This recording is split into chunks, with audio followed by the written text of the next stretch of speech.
Okay, I will go ahead and get us started. So, welcome everyone. We are so excited to have you guys here. Today we are having our webinar called Light Up, Step into the Spotlight on UP Stages. And we are super excited, like I said, just to welcome you guys here. So with this webinar, our goal is to have it from 5:30 to 6:15, including time for question and answers. You guys can probably see everyone in the audience that there is kind of like a question and answer box. If you questions come up along the way, please feel free to put them in the chat. Riley, he'll introduce himself a little bit later on. Will be helping to answer questions along with Andy and David. But if we don't get to your questions before then, there'll be time for Q&A at the very end also. Okay, so today with our webinar, the goal is that it is hosted by Office of Admissions in partnership with the Department of Performing and Fine Arts here at the wonderful University of Portland. University of Portland, just to kind of give a quick background, we're located in Portland, Oregon, kind of in North Portland, St. John's neighborhood. Very awesome place. I'm biased, of course, but it is great. It is very, very great. And I'll go ahead and introduce myself formally. My name is Dio, and I work in the Office of Admissions as one of the admissions counselors. Our job is to help answer any questions when it comes to learning about UP, right, applying to the school, and more. I will now pass it on to Riley. Hi, everybody. My name is Riley. Similarly to Dio, I am one of the admissions counselors here at UP. Um, Same job description. I work primarily with students from the West Portland area, Northern California, Utah, and Nevada. Thank you guys for being here today. I will pass it off to, are you guys back to Dio? Perfect. Okay, thank you, Riley. I will now pass it to Andy. Hi, I'm Andy. I use he, him pronouns, and I am an assistant professor in the theater program here at the University of Portland. And I also help lead the musical theater program as well. David? Thank you. My name's David. I am on staff. My pronouns are he, him. I am part of the music faculty here, and also am involved in the musical theater program as well. Awesome. Thank you guys so much. So now we'll go ahead and get started with our webinar. Once again, for anyone just coming in, if any questions pop up, please feel free to put them in the chat. We are happy to answer along the way, but there will also be time for Q&A. So Andy and David, I will pass it to you. Thanks.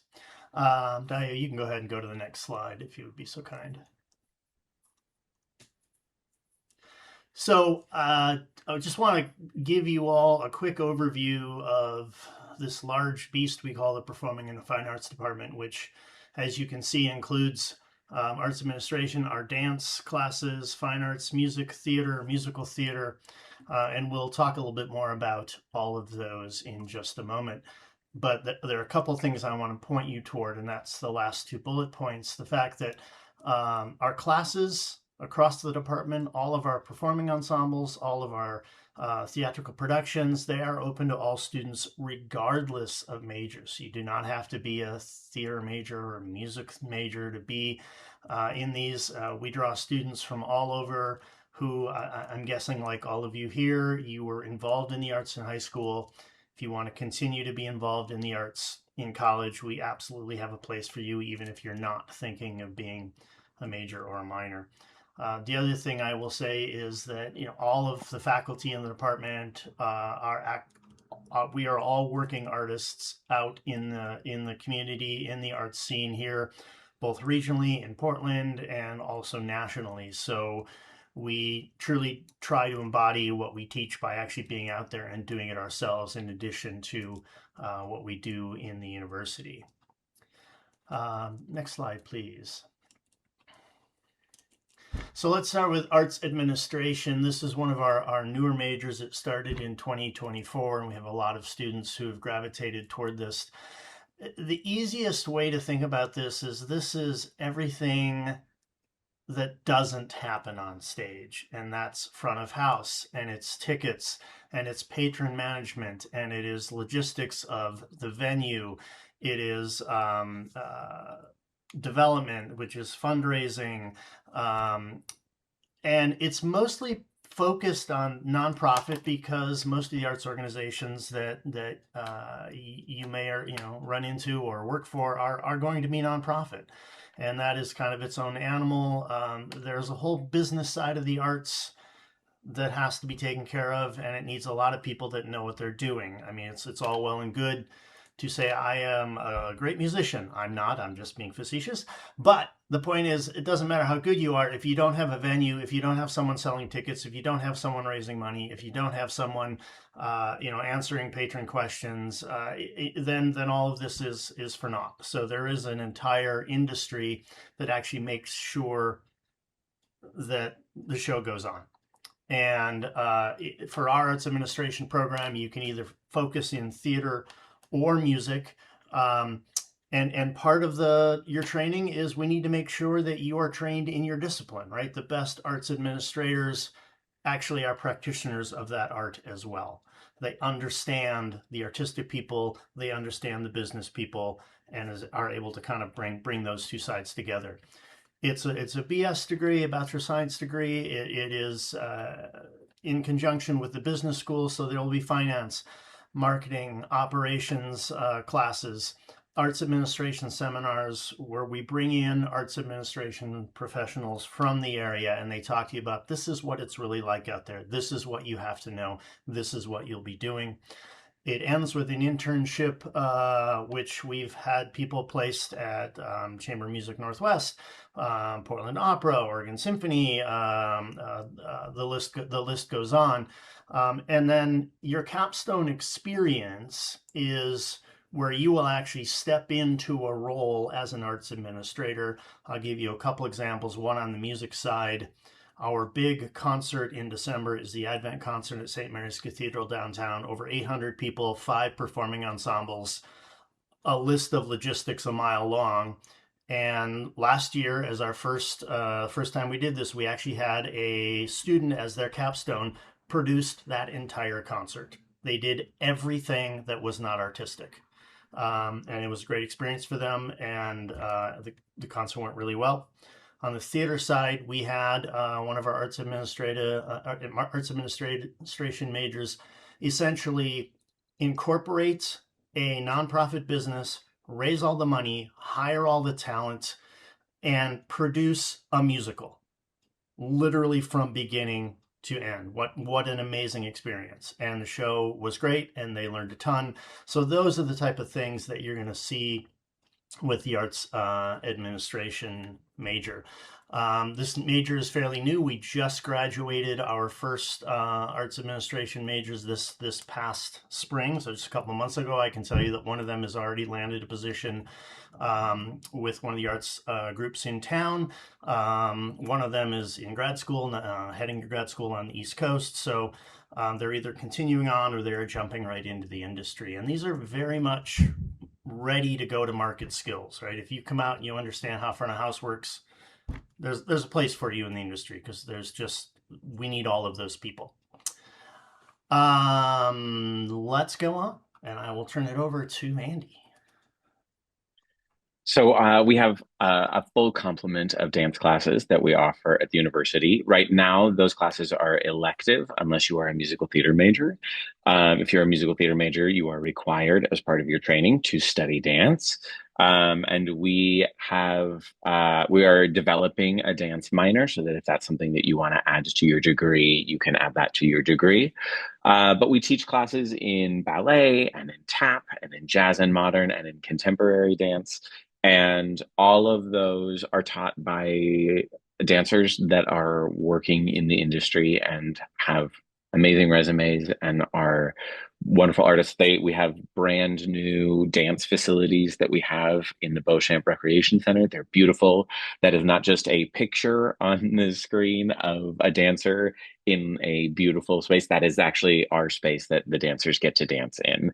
And so we've got beautiful venue for that to happen. We have really wonderful teachers that really are, you can step in at any level and they'll help you. If you're a beginner, if you've never danced before, they can take you in. And then if you come to the class with a lot of experience, there's more advanced training as well available for you in those dance classes. And those are part of our musical theater program as well. And I think next slide. Fine Okay. arts. So we do have a large number of fine arts classes. The degree program is a fine arts minor, and you can kind of see a list of the classes there in front of you by painting various media, oils, watercolor, mixed media, even a scenic painting class that ties into our theater program. And again, all of the faculty teaching here are working artists. They're having gallery showings in town. And we've really leaned a bit more into the digital side of things as well. There are multiple digital photography classes, video production, graphic design. And if you if you're wondering about the need for graphic designers, please just spend 3 minutes on the internet and it will be painfully obvious that there is a dearth of really good graphic designers in this world who actually understand the aesthetics of graphic design. And so we're very excited about where that program is heading. Again, these are classes you can jump into without being a fine arts minor. If you just want to explore some of these, they can be electives or they can actually be part of a minor program. I will say that the fine arts minor and most of the minors are done very easily with most majors across campus. So if you're wondering, wow, could I do a fine arts minor? Yes, absolutely you can. You gradually take the classes over your 4 years here at the university.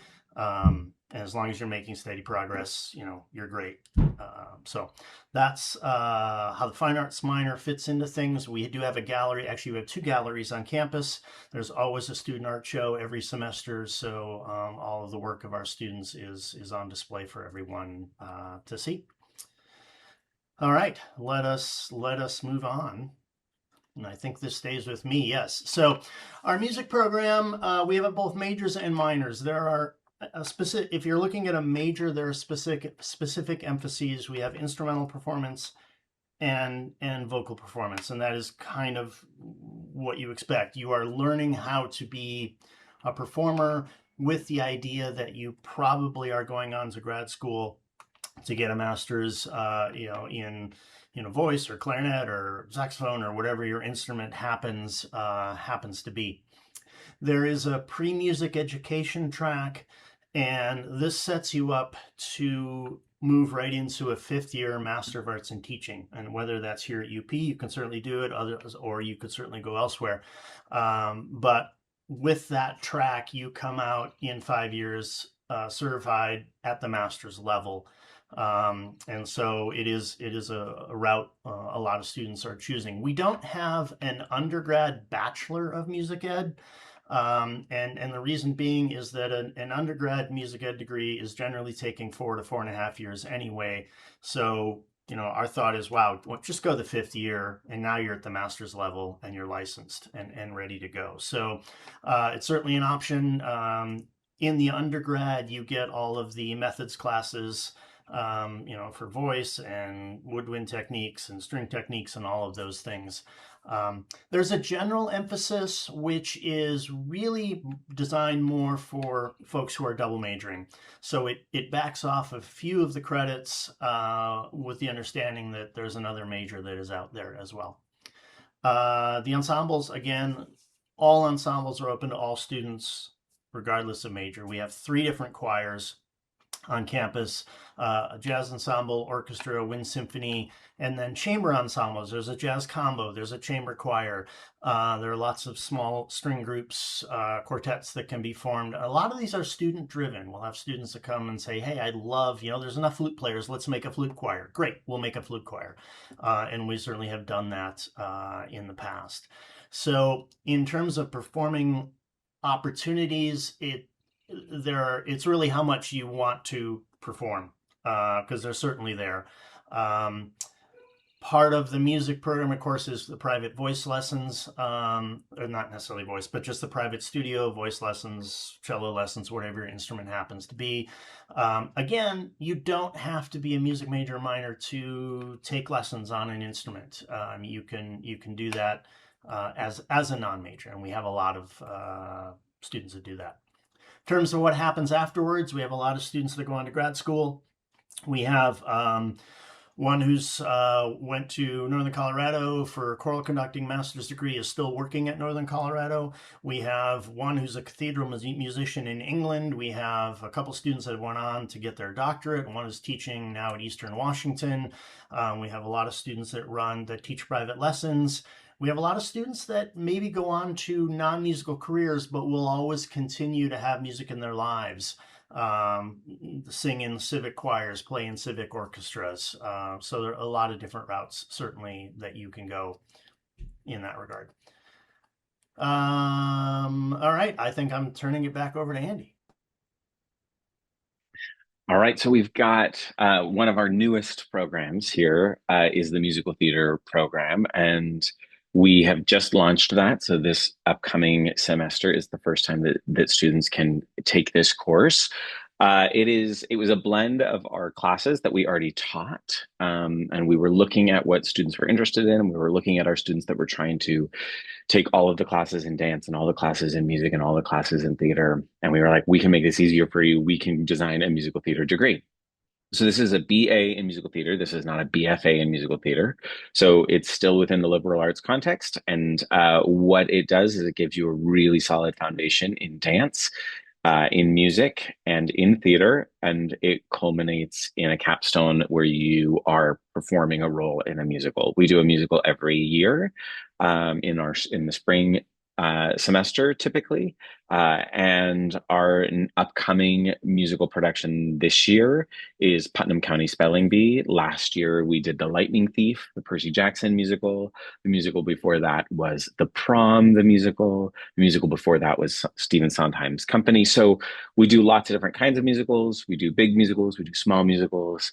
And in 4 years, you would have a lot of chances to develop your skill and your training. And because we haven't, as a new major, and we have just graduated people, we haven't graduated anybody with this degree yet. I can't say anything about our alum of this program, but I can say that many of our students, whether they were musical theater majors or not, students from the PFA department have gone on to work professionally in musical theater, and the staff and the faculty that support our programs here in musical theater are all working artists in the industry. So the people that are teaching your dance classes are people that are in the musicals in town that you're going to see, and people that are training you vocally in voice lessons for musical theater are people that are either working in musical theater or they are training all the other singers in musical theater. So our faculty are really connected to the industry here in terms of musical theater, and you'll be working with the best performers and the best people in musical theater that this town has to offer. I think next slide. On that, we also have, if you want to not study musical theater, you can also just study theater, and you can major or minor in theater. We have three different kind of emphases. We have a performance emphasis. So this is comprised of acting classes and voice classes and movement classes, audition techniques. And by the end of your 4 years of study in the theater program, in the performance emphasis, you're graduating with all of the tools you need to step into the industry as a performer or to go to graduate school to get an MFA in acting. We also have a design and technology emphasis. So if you're more interested in how the scenic design or the costume design or how lights are happening, or if you're really curious about how the world is made, then we have a whole track where you capitalize on taking more of our classes that we have in scenic design and lighting design and costume design. And you take stage management classes and you learn a little bit more about how it works behind the scenes rather than on stage.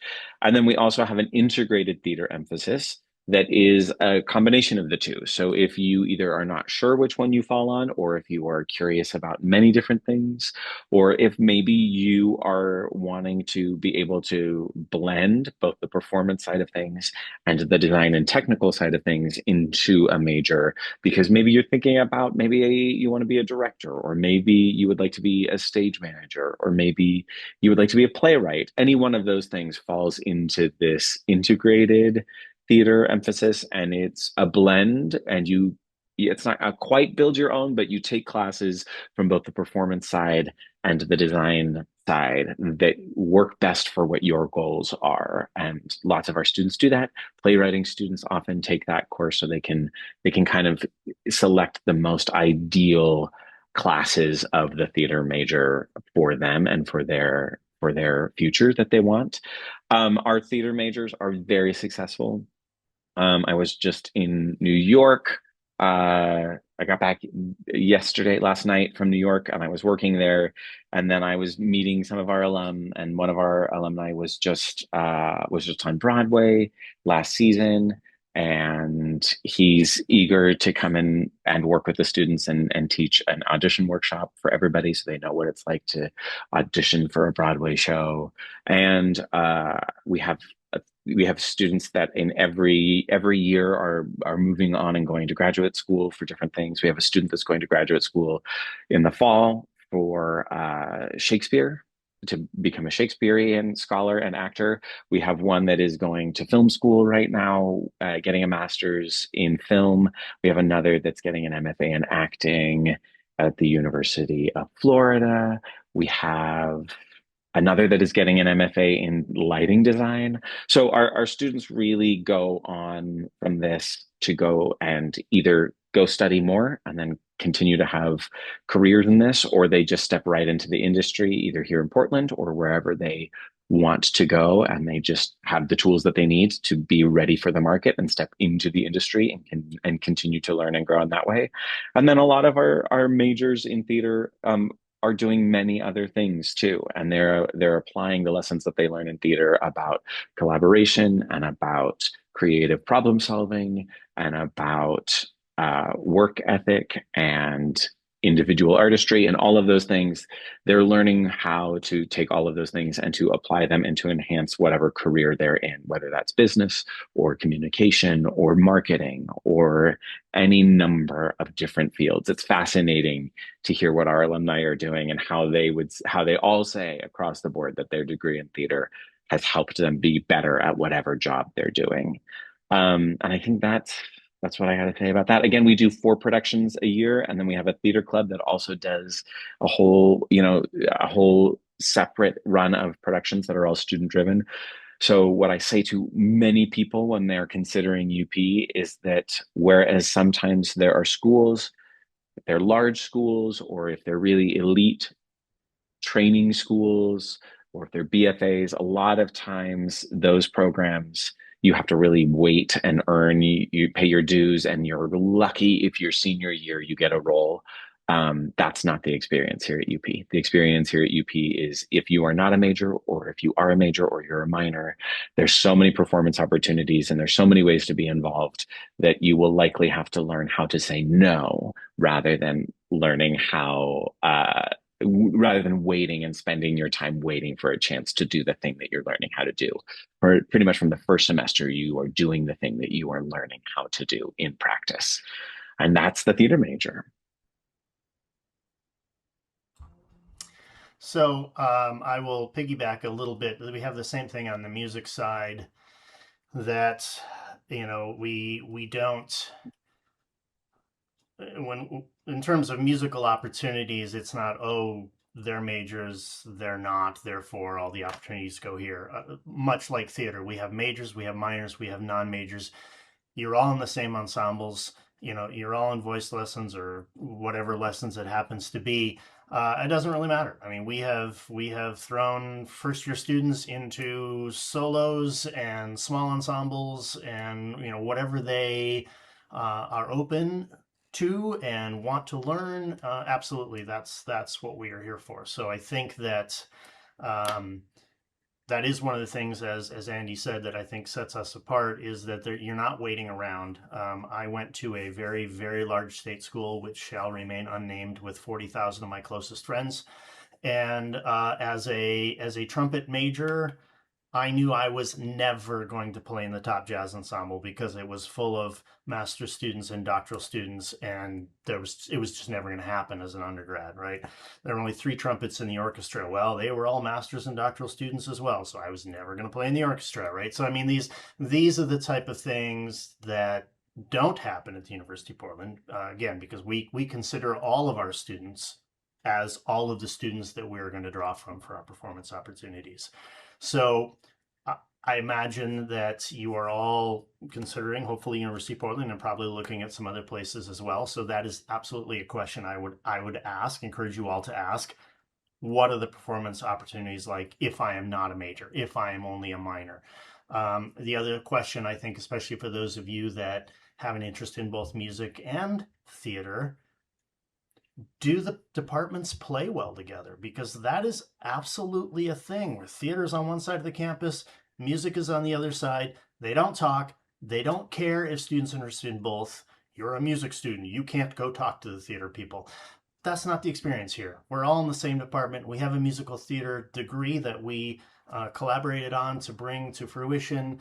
We love the fact that we have students involved in both. We're very careful to make sure you are never double booked, to make sure as much as we can to make sure that you can explore both and do as much as you want. It really is a place where we can't, it's, as Andy said, it's not completely designed pick your own adventure, but certainly if there are things you're interested in, we will do our best to make it happen. On the music side, we've had people that have been interested in composition and majors, minors, non-majors. You can certainly do that. We have a very robust undergraduate conducting experience and program for those of you that might be thinking about going into conducting. And because our students get so much time on the podium in undergrad, they are getting placed into graduate schools and almost getting more podium time than other people that are applying. So it's those type of things that we're really good at. So Yeah. If I could just add on to that very quickly, the benefit of training artistically in a smaller school is is those opportunities.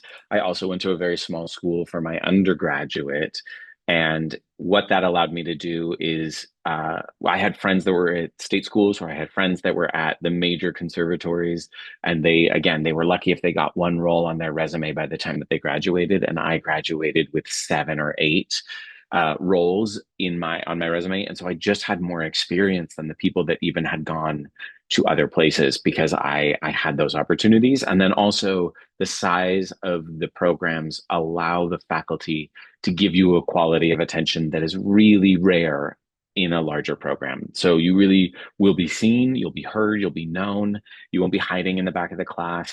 People will really know who you are, what your dreams are, and they can really work closely with you to tailor not just like your major experience, but also like your whole educational experience in the classroom. And in these, these performance opportunities and artistic opportunities, really tailor it to what it is that excites you and who you are as an artist and who you want to become and the skills that you want to develop and the dreams that you want to realize. So that's one of the benefits of a smaller program is we have the flexibility and the bandwidth to give our attention to you in a much more individualized and much more personalized way. Hey, wow. Thank you guys so much. That was really, really good. Great knowledge is dropped. And I think adding on, right, like having a smaller program, but in a bigger city like Portland, like the opportunities are like endless, I would say for sure. Um, so right now, what we're going to do is move to the Q&A portion. If you guys have any questions, please feel free to drop it in the chat.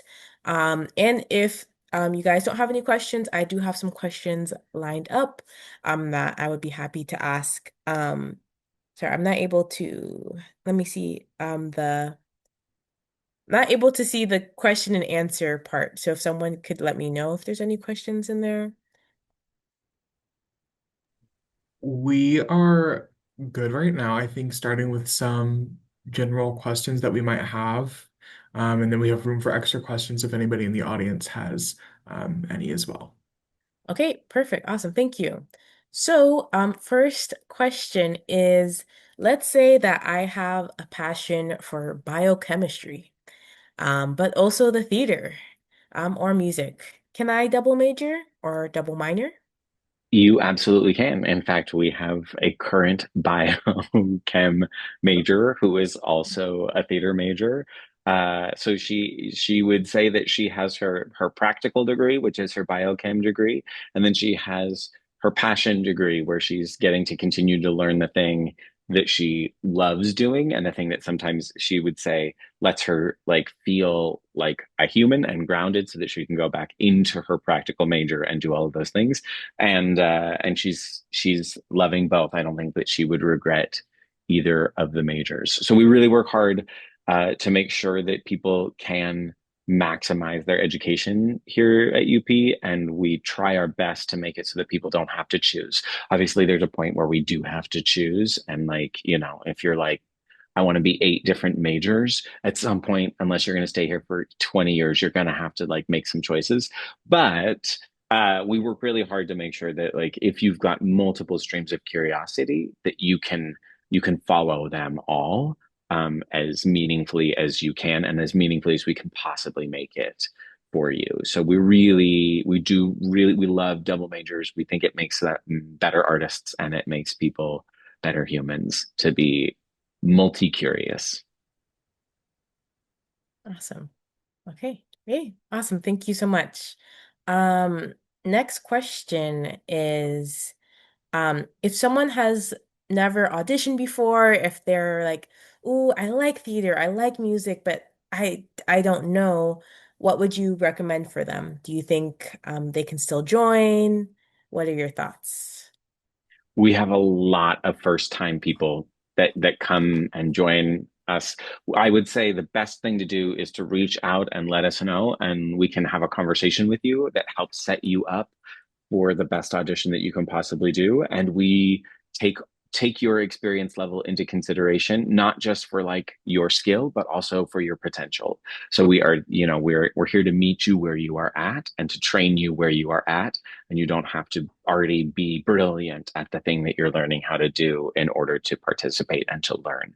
We're really invested in educating everyone at whatever level of experience they have, and really thrilled by that. So we say, come and audition. We have opportunities for all levels.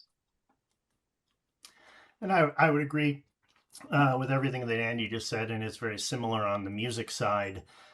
We have, again, because I'm the director of choral activities, I'll use choir. We have people that have never sung in a formal choir before, which is perfectly fine. So we're willing to find out, okay, what has been your experience? What are you looking for? And then how can we make that happen? So again, I definitely encourage you, to reach out to either one of us or anybody else on the faculty, be it theater or music, and say, hey, this is what I'm interested in. How does that work? And what I will say to all of you here, that even if you're not thinking, you've been presumably in some type of artistic experience in high school, and there was a reason you did that, and there's something that was important to you that you got out of being involved in that. That doesn't go away. It doesn't have to go away. So, if you're like, oh my God, I had to be in all the musicals in high school, or I had to be in the theater productions. Yeah, you know what? That longing, that desire is not going to go anywhere. I mean, you can fight it, or you can just come out and audition and just keep doing what you love in addition to maybe another major that you're studying. So, don't fight it. Just give in to your artistic desires and wants and needs, and we will absolutely help you with that. And if you decide to make it a part of your study, great. If you just do it as a non-major, perfectly fine. We love all of that. Yeah, I can't tell you the number of students that I have conversations in my office in their sophomore, their junior year, and sometimes their senior year, and they say, I just they're having a hard time and they tell me like the last time, I ask, what was the last time that you really felt like you were thriving? And they go, well, when I was doing theater or when I was singing in a choir or when I was, when I was also being able to be a student and an artist. And I'm like, well, what are you doing? Why did you think that you had to decide when you went to college that you had to ignore whole parts of you? The whole joy and beauty of the liberal arts program at UP is so that you can celebrate all of those parts of yourself and you don't have to pick one way. And it also is a place of exploration and growing. If there's things that you always wanted to try, but you didn't feel like you had the time in high school to do, it's a great place to try and a great place to see what else, is there for you and what is possible. And that is true about PFA, but it's also true about all of the other, programs and schools that if you have something that you're curious about, UP is really designed for you to be able to take steps and go further in that curiosity. And we encourage you to do that. And we encourage you to audition for all of the fun things. Yes, thank you guys. Wow, very, very, very beautifully put. I felt myself like tearing up a little bit. Like it reminded me of college. I was like, whoa, yeah. Okay, question from in the chat for David. For music, are we able to play double instruments or just our main instrument? So it's kind of a multifaceted answer. If you are a music major, we will want you to declare this is my principal instrument. That doesn't mean you can't take lessons or participate in ensembles on a secondary instrument. Yes, you absolutely can do that. And we have people that do that. They play clarinet in the Wind Symphony, they play saxophone in the jazz ensemble. We have a lot of instrumentalists who are also singers and they participate in multiple, they may be in a choir, they may be playing the orchestra. So, yeah, absolutely. And if you're a minor or a non major, yeah, you can do as much or as little as you have time for.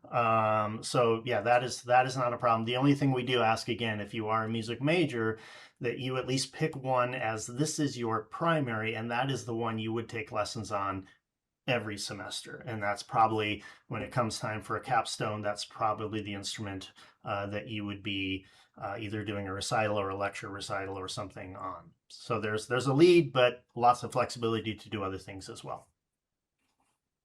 Okay, awesome. Thank you. So my next question has to do with scholarships and also the audition process. Could you guys talk about what scholarships are available for students and also how does the audition process at UP work for all of the departments? Sure. So I'll start with music real quickly. We have scholarships for music majors and music minors, and we also have performance grants for non-majors and minors that kind of offsets the private lesson fee. So it essentially subsidizes lessons.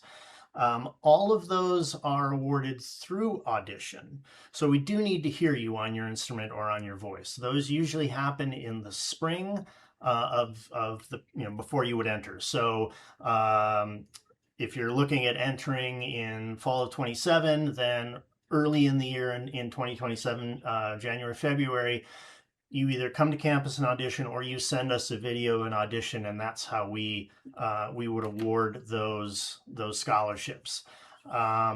If you didn't do any of that, we also are happy to hear you right when you get to campus. We have some people that like, I didn't know I wanted to be a music major, but now I'm here and I do. Fine. We will just do the process at that time. So yes, there's absolutely scholarship money available. On our website is some great information about the audition process. I will say that right now, the information was for this fall. We haven't updated it yet for fall 27. We will probably be doing that later this summer. So the dates aren't quite right, but all the information is basically there in terms of what to prepare. And if there were any questions, you can always, of course, reach out to me and I'm happy to answer any of those individually. Quick question, follow-up question. So, um, just to clarify, if a student auditions, no matter what, they will be in the program. It's just to kind of see where they are. Yeah. The audition does two things. One, it's we award scholarships through that, but it also helps us kind of figure out where's the best place for you to fit in terms of what ensemble you may be in and who you might be studying with and things like that. So it does kind of serve two purposes. One, it just allows us to get to know you and your musicality and your training a bit better. But then that we also use that then to award scholarships as well. For theater, all theater majors and minors receive a scholarship if they are a declared theater major or minor.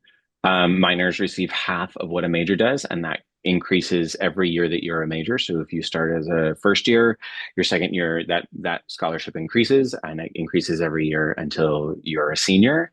Um, there is an audition and a portfolio submission that's attached to that, and that is similar to music in that it is not dependent on the amount of scholarship that you get for theater. It's not going to change the amount of scholarship that you get from us, but it would change like how we are going to understand what your skill level is and what kind of opportunities we're going to be able to connect you with, and where's the best placement for you, and just help us get to know who you are as an artist and as a person and what your experience level is, so that we can again begin helping to like tailor your experience at UP to the maximal way, and finding the best people to help train you, and the best opportunities to start organizing the program around. So that's how the theater program does, and it's very similar with musical theater as well. That there's an audition component, but the auditions do not determine whether or not you are in those programs. They are just to help us place you and to help us get a sense of where you are coming into the program with, so that we know how to best support you. Awesome. Worth, Thank you worth guys. a Oh, yeah, please. quick clarification. The scholarships for music and theater are above and beyond anything that the university might offer. So if you apply to the university and they award you a presidential scholarship or what have you, we have our own pot of money above and beyond that. So it's just something to keep in mind. Hey, love it. Yes, so it's stackable. That's very great Yep, to hear. Very, very absolutely. great to hear. Now my final question for everyone, and if you have to go, no worries. But the final question is, what do you think makes UP's performing arts program unique? Why UP? Why did you choose to work here? Just why? I mean, I can say that for me, the best part of what this community offers and what this program offers is the kind of relationships that I get to build with students, and the kind of one-on-one training that I get to provide, and that is unparalleled in anything that I know of. I have many peers that are teaching at other places, and when I talk about how UP operates and the kind of mentorship that each of the theater students gets in the theater program, there is not another, I don't know of another university that offers that same kind of mentorship. And it is really designed to be tailored to who the student is as the artist that they are, and who are they wanting to become. And it is not a cookie cutter. There is not a one size fits all approach to artist training. It is very individualized, and it's very relational. And you have unparalleled access to your faculty, and to mentorship, and then again unparalleled access to opportunities to continue to grow. And I would say that most of our students who are graduating with more experience than students at other schools, and in that way are probably more confident and more prepared for stepping into the industry or into graduate school, because of the mentorship and because of the opportunities that they've had to grow and develop in practice, not just in theory. I would 100% agree with everything that Andy said. The flexibility that we are able to bring to a program to really listen to what the student is looking for and do our best to make sure that they are getting that specific training and that exposure, I think really is unparalleled. You will not get lost here. It's just not possible. We know our students so well, and again, not just the majors and minors, but anyone who is involved in the arts. We spend a lot of time with all of you in the rehearsal hall, on the concert stage, in the classroom, and I will tell you that the mentorship doesn't stop when you graduate. It continues well into your career. We are still, writing reference letters and sending leads to our graduate students, and even after they get out of graduate school, we're still in contact with them and helping them as much as we can. It's just part of what we do. So when our students succeed and get established in their careers and do wonderful artistic things, that's what we live for. That's why we do this. And so again, that doesn't end just because you leave the University of Portland. And I think another thing is Portland is a really unique spot, and the University of Portland is uniquely situated in the cultural ecosystem of Portland, in that it is a smaller space, a smaller town, and yet it has all of the amenities of a big city. And University of Portland, because of the faculty that we bring in to work with students and the guest artists that we bring in all the time, all of our students have access, and our students are working with the artists that are working at the highest level in Portland, and they have relationships with those people. And when they walk into an audition room after graduation, they're walking into an audition room with a director that they've already worked with, or they already have a relationship with a lighting designer, or we have a student that just graduated who's doing an internship at Portland Center Stage at one of the biggest theater houses in town. And that all of those connections are just because we exist in this ecosystem, and the faculty all have relationships that let the students build those relationships as well. And so you graduate feeling pretty confident about what the industry is. And sometimes you have to, like, in other markets and other places, there's no symphony in town, and there's no opera in town, and there's not a ballet in town, and there's not any number of other musical ensembles in town, and there's not, three professional equity houses in town that you get to have that kind of access to. So there's a lot of per capita arts organizations, and because of our relationships with those organizations through our faculty and through our students and our alumni, the students' experience includes the entire city of Portland, and that's uh, a pretty unique opportunity as well. Hey, awesome. Thank you guys so much. That was like very awesome, very informative. And just to kind of, I will do a quick, questions real quick. If you guys want to come in person, right, and if you want to visit UP, visit campus, maybe meet Andy and David in person, please feel free to go to our website, do visit UP, and you should be able to also add on some like kind of like more specific wants, right? If you want to meet with like the performing arts department, you should be able to do that also. And yeah, we would just love to have you come visit campus too. Does anyone want to add anything before I kind of start to wrap up? I will just say, if you are coming to campus, please make sure you ask to meet with us, sit in on a class, sit in on a rehearsal, and really get a feel for what it's like. We always love to have potential students come in and visit with us. If you come to the choir rehearsal, we will make you sing, and that's perfectly fine. We'll just put you in whatever section you're in, and it'll be lovely. But please make sure you do reach out so that we can connect with you as well while you're here. Okay, perfect. So thank you guys so much for your time today. That is the end of our event. Always feel free to contact us at any time. And yeah, I hope you have a great rest of your evening. Okay, thank you.